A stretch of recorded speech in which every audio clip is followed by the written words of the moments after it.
Inflation in July 2021 was 5.4% year over year. That's a 30-year high and well above what the Federal Reserve targets at the 2% inflation rate. We're seeing things in the economy that we haven't seen in a long time, and inflation is one of them, and that's what we're going to be discussing in this video. We'll touch on the reasons for inflation and what we might expect to see going forward and what you should be preparing to do. First, when you look at the money supply, we've seen record stimulus deals to try and boost the economy over the past couple of years, starting with the $900 billion stimulus package under President Trump, and now the $1.9 trillion stimulus package under the Biden administration. All this money that has just been unleashed into the economy is weakening the US dollar. It's making it worth less than it previously was. So your dollar is not going as far because there's more dollars in the economy. Thus, this is rising up prices and make the money that you already have worth less and less. Second, let's look at supply chain issues. And this has been a problem as of late, as I'm sure a lot of you guys have experienced.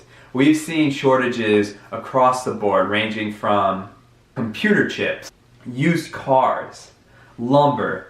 The price of lumber was at one time during the pandemic was 4 times higher than it was at the start.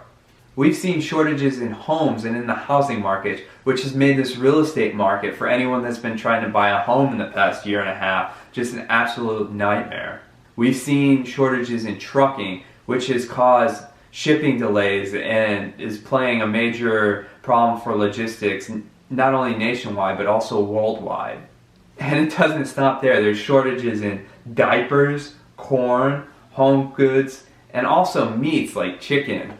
So all these shortages are pushing up the price of these products in their given category because there's less to go around, so people are willing to pay more for what is that limited supply that is out there. And finally, third, we've also seen demand pull inflation because certain products were hot commodities during the pandemic time. For example, everyone wanted to improve their home office or their outdoor garden, and everyone was rushing to the store to buy toilet paper. This high demand causes prices to raise and for you to see inflation in certain categories. So with these three factors at play caused by the pandemic, we've just seen inflationary pressures building. So it makes sense that we're seeing such high numbers that we haven't seen over the past 30 years. So then that leads to what can we expect next? What is going to happen with inflation? Is it going to stay high or is it going to go back to normal levels? And that's where we're seeing two different schools of thought when it comes to inflation moving forward.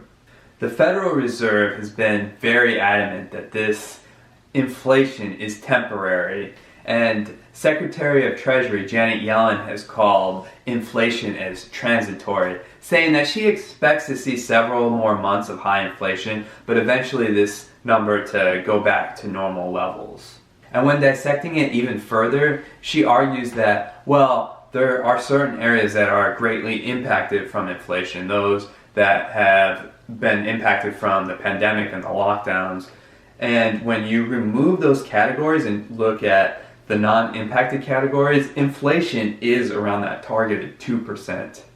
And another argument they're making about inflation being transitory is that if you look at inflation at month over month instead of year over year, when looking at July 2021 compared to the previous month instead of July 2020, you can see that inflation is starting to trend downwards.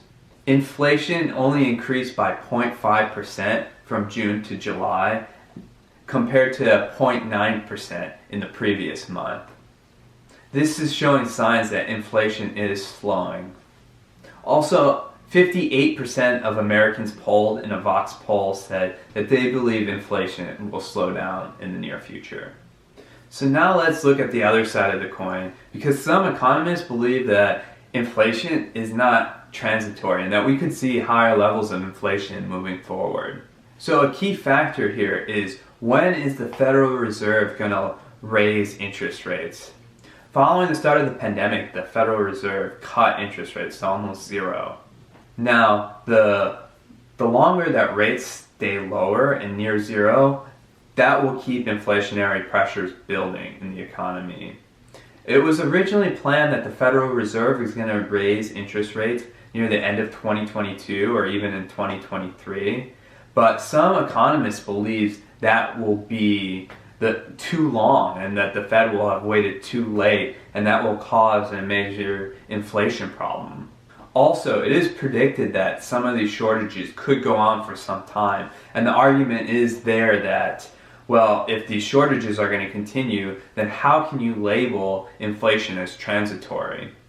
Because these supply shortages will keep these prices high. And finally, as Biden's $1.9 trillion stimulus package gets dispersed in the economy, this increase of money supply is going to cause more inflationary pressures. So now let's talk about what to do and how you can prepare yourself to face possible inflation in the future. I think it's certainly possible that we see higher levels of inflation than we've seen in the past, higher than that 2% mark. However, I firmly believe that the Fed will not let inflation get out of control. In a University of Michigan study, consumers are expecting to see maybe around 2.8% inflation over the next several years. And I think that's reasonable to believe, maybe even slightly higher. So if you're in the camp that believes that we might see higher inflation for the next several years, well then I recommend that you check out one of my previous videos. I'll link at the end of how to hedge yourself against inflation. So before I give a couple pieces of advice that I think might be good moves, please give this video a like if you haven't done it already. Okay, so I expect that the Federal Reserve will end up raising interest rates before 2023. You're hearing rumblings that they might do it soon. So if you haven't done it yet, refinance, whether it be your house or your car. Get a new rate. If your mortgage is over 3.75%, go refinance now because rates will be going up soon. Also, for those that are waiting on the sidelines for real estate to crash, I might think again, because right now rates are still low. If you're going to wait several months or maybe half a year for what you're expecting prices to come down, maybe they come down some, but rates are going to be higher. So in the end, you might be paying less money over here for the price, but you're going to be paying more money to the bank for the loan. So I would reconsider that position. And right now is the best time that I can ever remember to take on debt, particularly debt that will produce positive cash flow, because rates are at record lows. You're also seeing higher rates of inflation, and it's possible we could see higher rates moving forward for the next several years. So you could get a mortgage for under 3%, while inflation is also around 3%. On top of that, you're buying an asset that's going to keep up their price as inflation happens. So you're hedging yourself there. If you're taking on debt, the future value of that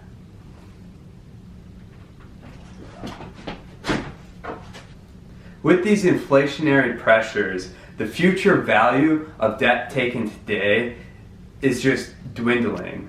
And with money being so cheap, this could end up causing a future crisis for banks that are handing out these cheap loans today.